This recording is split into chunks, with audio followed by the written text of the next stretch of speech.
Hey everyone, हाजिर हूँ फिर से मैं एक और नए नाश्ते की रेसिपी लेकर, जिसे हम कच्चे आम, कच्चे आलू, प्याज, टमाटर और कच्चे पोहे से बनाएंगे। बहुत ही टेस्टी और मजेदार नाश्ता है। आप इसे सुबह बना सकते हैं, इवनिंग चाय स्नैक्स के तौर पर बना सकते हैं। इस नाश्ते को बनाने में मात्र 10 से 15 मिनट लगते हैं और एक बार बनाएंगे आप 15 से 20 दिन फ्रिज में रख के स्टोर कर सकते हैं। आप इंजॉय करिए, मेहमानों को सर्व करिए। तो चलिए शुरू करते हैं आज की ये रेसिपी। हाय एवरीवन, मैं हूँ छाया। स्वागत है आपका हमारे माँ बेटी किचन पर। तो भाई शाम के 4 बज चुके हैं। चाय के साथ कुछ मजेदार सभी को खाना था। वही चाय वही बिस्किट खा खा के सभी बोर हो चुके थे, तो उन्होंने कहा कि कुछ झटपट बनने वाला मजेदार बनाइए जो कि हेल्दी भी। फ्रिज में कच्चे आम पड़े हुए थे, तो मैंने कहा कि भाई क्यों ना कच्चे आम का यूज किया जाए, ये हेल्दी भी होता है। तो जिसके लिए मैंने ये कच्चे आम ले लिए, लेकिन इतने सारे कच्चे आम का यूज नहीं करना है, हमें सिर्फ एक आम की जरूरत पड़ेगी। तो इसमें से मैं एक आम को निकाल लेती हूँ और आम को मैं साइड पर रख देती हूँ। तो इधर मैंने कच्चा आम ले लिया है। आप अपनी रिक्वायरमेंट के हिसाब से बड़ा छोटा कैसा भी ले सकते हैं। तो इस आम के हम छिलके निकाल लेते हैं। अब क्या है कि इस आम पर गोही पड़ चुकी है। यदि गोही वाला हो तो गोही निकालना है, यदि गोही नहीं है तो और अच्छी बात है। आम को हमने छील लिया है, इन छिलकों को हम हटा देते हैं। आम में जितना पल्प है हम चाकू से सारा निकाल लेते हैं, तो इसकी गुठली हम हटा देंगे। और मोटे मोटे जो पीस हैं तो उनको हमने एकदम फाइन चॉप कर लिया है। साथ ही हमने 4 से 5 हरी मिर्ची लिए, डंठल सारे हटा दिए हैं। एक प्याज लिया छोटे साइज का, लेकिन आधे प्याज का यूज करेंगे और इस तरीके से रफली हमें चॉप कर लेना है। इस आधे प्याज का हम आगे यूज करेंगे। इसको हमने साइड पर रख दिया है।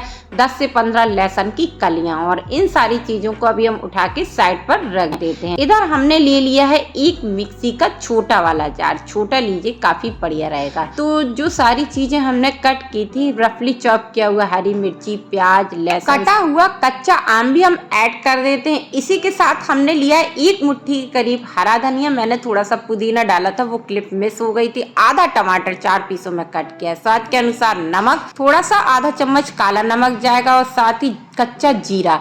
थोड़ा सा हम इस पर पानी डाल देते हैं और जार को हम कर देते हैं बंद, और इसे हम ग्राइंड कर लेते हैं। एकदम फाइन पेस्ट की तरह नहीं बनाएंगे, हल्के से चम्स रखेंगे। पल्स में ग्राइंड करिए तो काफी बढ़िया से ये टेक्सचर आता है। मैंने इसको पीस लिया। चलिए मैं आपको इसका टेक्सचर दिखाती हूँ। देखिए किस तरीके से ये हमारे कच्चे आम की बहुत ही चटपटी मजेदार चटनी बनकर तैयार हो गई। इसको हम एक बाउल पर खाली कर देते हैं। आप इसे इस स्नैक्स के अलावा किसी पर यूज कर सकते हैं। अब मैंने इधर ले लिया है पोहा। तो फ्रेंड, आज का नाश्ता जो हम पोहे से बनाने वाले हैं काफी हेल्दी भी रहेगा। तो हमें जरूरत होगी 1 कटोरी पोहा की। आप अपने रिक्वायरमेंट के हिसाब से पोहा को ले सकते हैं। तो मैंने 1 कटोरी पोहा ले लिया है। इससे 4 लोगों का नाश्ता काफी इजीली तरीके से बन जाता है। तो सबसे पहले तो मैं डिब्बे को जगह पर रख देती हूँ, जिससे मेरी किचन मैसी नहीं होती है। अब मैंने फिर से एक मिक्सी का छोटा वाला जार ले लिया। आप चाहे तो इसको पहले ग्राइंड कर सकते हैं, बाद में उसी में चटनी बना सकते हैं। छोटे वाले जार लीजिए जिससे अच्छे से ग्राइंड हो जाए। तो पोहा को हम जार पर डाल देते हैं, और सारा पोहा डाल दिया। और अब हम इस पर कुछ नहीं डालेंगे, और पोहा को ऐसे ही पीसकर इसका पाउडर हम बना लेते हैं। तो अच्छे से एकदम फाइन पीसना है, कोई भी मोटा टुकड़ा नहीं होना चाहिए।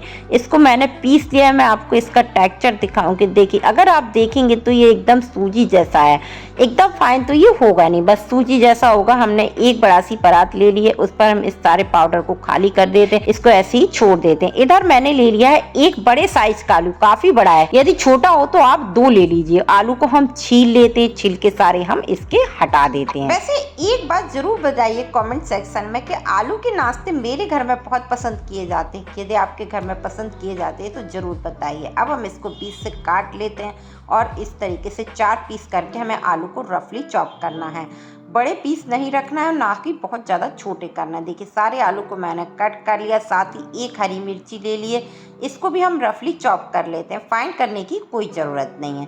देखिए हरी मिर्ची को भी काट लिया है। तो अब मैं ले लेती हूँ एक बाउल। सारी चीज़ों को मैं एक बाउल पर डाल देती हूँ, और अब हमें क्या करना है, इन आलूओं को धोना है। बस 1 से 2 बार धो लीजिए, ऐसा नहीं है कि आपको सारा स्टार्च निकालना है। आलू को मैंने अच्छे से धो लिया, पानी सारा हटा दिया है। बस ऐसे आलू आपको कर लेना है। अब हम लेते हैं मिक्सी का वही वाला जार जिस पर हमने पोहा पीसा था, सारा आलू हमने डाल दिया है। 15 से 20 काली मिर्ची, आप चाहे तो काली मिर्च पाउडर का यूज कर सकते हैं। अब हम इस पर कुछ भी नहीं डालेंगे, ना बिना पानी के। इसको एकदम फाइन पीसना है, कोई भी मोटा टुकड़ा नहीं रहना चाहिए। यदि मोटा टुकड़ा हो तो आप इसको छान सकते हैं, लेकिन मेरी मिक्सी पर बहुत ही फाइन पिस जाता है, तो मैंने इसको बहुत ही अच्छे से एकदम फाइन पीस लिया है। तो चलिए मैं आपको इसका टेक्सचर दिखाती हूँ। देखिए कोई भी मोटा टुकड़ा नहीं है, धोने की वजह से आलू का कलर भी लाल नहीं हुआ है। और जो हमने पोहा का पाउडर बनाया था तो हम इसी पर बीच पर होल कर देते हैं। जो हमने आलू का पेस्ट बनाया है वो हम सारा इस पर डाल देते हैं। बहुत ही कम मसालों में ये नाश्ता बनता है। तो 2 चम्मच के करीब मैंने चिली फ्लेक्स लिया, पाउडर मत डालिए,